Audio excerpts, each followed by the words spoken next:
Stop scrolling, क्योंकि आज जो नंबर्स मैं आपको दिखाने वाला हूँ वो सिर्फ स्टैटिस्टिक्स नहीं बल्कि जम्मू एंड कश्मीर के लाखों यंग लोगों की ज़िंदगी की कहानी है।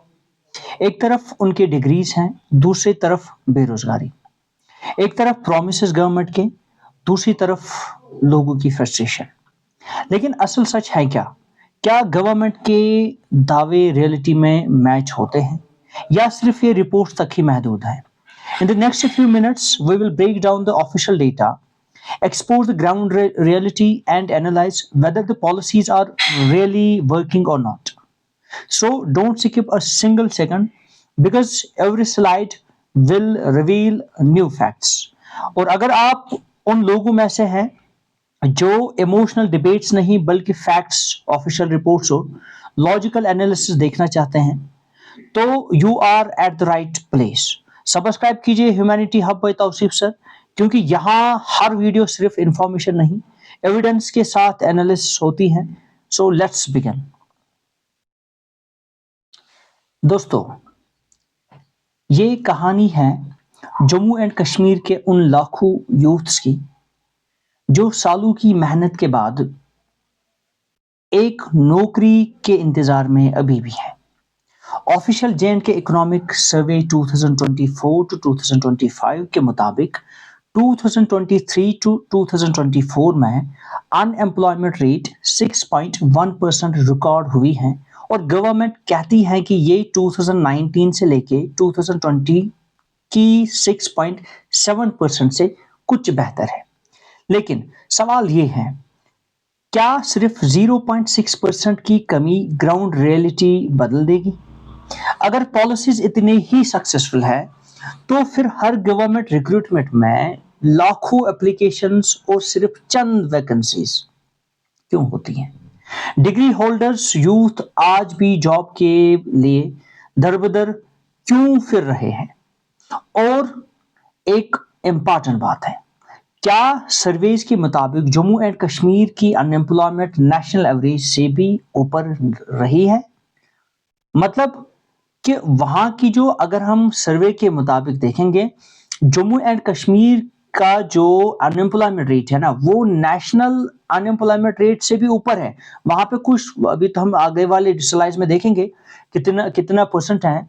हमारा यहाँ पे 6.1% यूथ बेरोजगार बैठा है। सो इसका मतलब सीधे तौर पे ये चलता है कि चैलेंज अभी भी बहुत ही ज्यादा सीरियस है। सबसे ज्यादा असर एजुकेटेड यूथ पर पड़ रहा है। पेरेंट्स अपनी जिंदगी की कमाई बच्चों की तालीम पर लगा देती हैं, लेकिन डिग्री के बाद जब नौकरी नहीं मिलती तो सिर्फ एक शख्स नहीं पूरा घर उसका बोझ उठाता है। गवर्नमेंट को सिर्फ फिगर्स दिखाने के बजाय परमानेंट जॉब्स क्रिएट करने चाहिए, प्राइवेट इन्वेस्टमेंट होना चाहिए और रिक्रूटमेंट प्रोसेस को फास्ट और ट्रांसपेरेंट बनाना होगा, वरना रिपोर्ट्स में नंबर्स बदलेंगे लेकिन यूथ की जिंदगी कभी नहीं बदलेगी। चले अब देखते हैं अगला फैक्ट जो कि तस्वीर को और भी अच्छे तरीके से सही और क्लियर कर देगा। दोस्तों, अब जो डेटा आप देखने जा रहे हैं वो सिर्फ शॉकिंग नहीं बल्कि हर उस घर के लिए एक वार्निंग है जहां पे पेरेंट्स अपने बच्चों को ये कह रहे हैं कि बेटा डिग्री हासिल करो, जिंदगी बन जाएगी। लेकिन ऑफिशियल PLFS 2022-23 के मुताबिक एजुकेटेड यूथ एंड अनएम्प्लॉयमेंट में जम्मू एंड कश्मीर पूरे इंडिया में दूसरे नंबर पे यानी कि सेकंड नंबर पे, हरियाणा पहले नंबर पे है 46.6% बेरोजगारी में, जम्मू एंड कश्मीर 46% और तीसरे नंबर पे है बिहार 43.8% के साथ। सोचे हर 100 यानी 100 पढ़े लिखे यूथ में तकरीबन 46 यानी कि 46 ऐसे बंदे हैं जिनको नौकरी बिल्कुल भी नहीं मिल रही है। ये सिर्फ एक नंबर नहीं है बल्कि हजारों टूटे हुए सपनों की कहानी है। अब सवाल गवर्नमेंट से है, जब यूथ एजुकेशन हासिल कर रहा है, डिग्रीज ले रहा है, तो जॉब है कहां? सिर्फ रिक्रूटमेंट नोटिफिकेशंस या अनाउंसमेंट से अनएम्प्लॉयमेंट खत्म नहीं होती। ज़रूरत है fast track recruitment, transpiration selection और प्राइवेट इन्वेस्टमेंट और नए इंडस्ट्रीज की बहुत ही ज़्यादा यहाँ पे नीड है। अगर एजुकेटेड यूथ ही बेरोजगार रहेगा तो आपके डेवलपमेंटल क्लेम्स पर भी सवाल उठना लाजिम है। अब तक हमने देखा कि जम्मू एंड कश्मीर में एजुकेटेड यूथ अनएम्प्लॉयमेंट में इंडिया में दूसरे नंबर पे है, लेकिन अब सवाल है इतने सारे पढ़े लिखे लोग बेरोजगार आखिर क्यों हैं? ऑफिशियल मिशन युवा बेसलाइन सर्वे 2024-2025 के मुताबिक 4,73,936 लोग काम करना चाहते हैं, लेकिन उन्हें मुनासिब रोजगार नहीं मिल रहा है और वो बेरोजगार बने हैं। इनमें 98,466 ग्रेजुएट्स हैं और 70,428 पोस्ट ग्रेजुएट्स हैं और पता नहीं कितने इसमें पीएचडी होंगे और पीडीएफ होंगे। इसमें इतने लोग शामिल हैं। सोचे इतनी मेहनत, इतनी पढ़ाई, इतना पैसा खर्च करने के बाद भी हजारों लोग सिर्फ एक जॉब के इंतजार में हैं। सबसे बड़ी वजह बताई गई है स्किल जॉब मिसमैच, यानी यूनिवर्सिटीज और कॉलेजेस को स्किल सिखा रहे हैं, मार्केट को उन स्किल्स की उतनी नीड या डिमांड है ही नहीं। लेकिन सवाल ये भी है, क्या सिर्फ स्टूडेंट्स जिम्मेदार हैं या फिर पॉलिसी मेकर्स भी इस गैप को वक्त पर दूर करने में नाकाम रहे हैं? अगर गवर्नमेंट, इंडस्ट्री, प्राइवेट इन्वेस्टमेंट और स्किल बेस्ड अनएम्प्लॉयमेंट पर पहले से फोकस करती तो शायद आज इतने ग्रेजुएट्स और पोस्ट ग्रेजुएट्स या पीएचडी होल्डर्स या पीडीएफ होल्डर्स बेरोजगार का सामना नहीं करना पड़ता उनको। ये सिर्फ अनएम्प्लॉयमेंट का इशू नहीं है, ये टैलेंट के वेस्ट होने का भी एक बहुत ही बड़ा इशू है। और जब टैलेंट को मौका नहीं मिलता है तो नुकसान सिर्फ एक यूथ को नहीं होता है बल्कि पूरी इकोनॉमी को होता है, पूरी इकोनॉमी के साथ पूरे स्टेट को होता है, तो फिर फाइनली पूरे कंट्री को ये नुकसान उठाना पड़ता है। अब सवाल ये है, आखिर जम्मू एंड कश्मीर में अनएम्प्लॉयमेंट इतनी ज़्यादा क्यों है? सबसे पहली वजह इसमें यह है लिमिटेड इंडस्ट्रियल डेवलपमेंट, यानी जब इंडस्ट्री है ही नहीं और अगर हैं भी तो बहुत कम है तो जॉब कहाँ से आएंगे।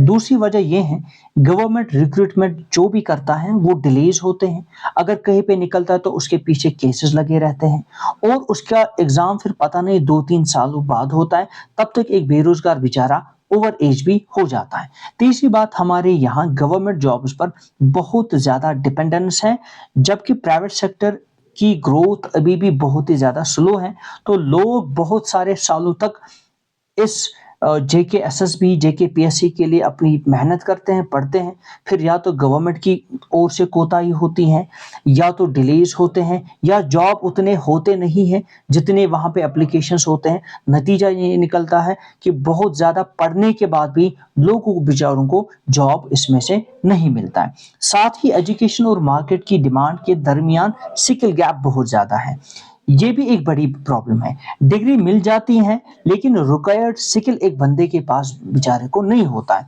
और टूरिज्म और एग्रीकल्चर जैसे सीजनल इकोनॉमी की वजह से भी साल भर स्टेबल एम्प्लॉयमेंट भी अवेलेबल नहीं होता है। अगर कोई होता भी है बेचारा, टूरिज्म के लिए जाएगा, उसको पर्टिकुलर सीजन के लिए मिलता है, एग्रीकल्चर के लिए जाएगा, पर्टिकुलर सीजन के लिए जाता है, जैसे हमारे यहाँ पे क्लाइमेटिक कंडीशन है ही वैसे, तो एक सीजन के लिए जॉब मिलता है, दूसरे सीजन के लिए वही बंदा बेचारा घर में बैठ के होता है। ये सिर्फ यूथ की एक कहानी नहीं है बल्कि पॉलिसीज की भी जिम्मेदारी है। यूथ की तो एक तरफ से है ही, लेकिन पॉलिसी मेकर्स भी और पॉलिसीज की भी ये जिम्मेवारी है। जब तक इंडस्ट्रीज, प्राइवेट इन्वेस्टमेंट और टाइमली रिक्रूटमेंट पर सीरियसली काम नहीं किया जाएगा तब तक अनएम्प्लॉयमेंट का ये क्राइसिस आसानी से जम्मू एंड कश्मीर स्टेट में खत्म होने वाला नहीं है। आखिर में गवर्नमेंट को भी चाहिए कि जो बेचारे बेरोजगार ऑलरेडी यहाँ के कुछ पॉलिटिकल कंडीशंस की वजह से ऑलरेडी फ्रस्ट्रेटेड हैं और ऊपर से वो बेचारे बेरोजगार घरों में बैठे हैं जिनके ऊपर फैमिलीज डिपेंड हैं और वो कुछ भी नहीं कर पा रहे हैं। गवर्नमेंट के चाहिए कि ایسی پالیسیز فریم کریں کہ جس سے لوگوں کو ایٹ لیسٹ ایسا جاب ملے کہ وہ اپنی فیملیز کو اچھے سے چلائے. ہم سی جے پی کی طرف نہیں بولتے ہیں کہ آپ ایجوکیشن منسٹر ہو یا کوئی اور منسٹر ہو وہ ریزائن کیجیے گا. یہ بالکل بھی کوئی سولوشن نہیں ہے, because we respect your mandate. People had already chosen you for the representations, so you are the representatives of the state. So کہنے کا مطلب خالی یہ ہے, اگر آپ کو ہم نے چنا ہے تو آپ پہ ہی ہم جو ہے ڈیمانڈ بھی کر سکتے ہیں, بول بھی سکتے ہیں. تو آپ سے ایک ہی ریکویسٹ ہے, پلیز کچھ ایسے پالیسیز بنا لیجیے گا تاکہ یہاں کا یوتھ گھر میں بیٹھ کے ڈگریز لے کے بے روزگار نہ بیٹھے اور اپنے گھر والوں کے لیے بھی بوجھ بیٹھے اور پھر سائیکالوجیکل ایشوز کا شکار ہو. تو آج کے اس ویڈیو میں اتنا ہی, دیجیے اجازت, اللہ حافظ.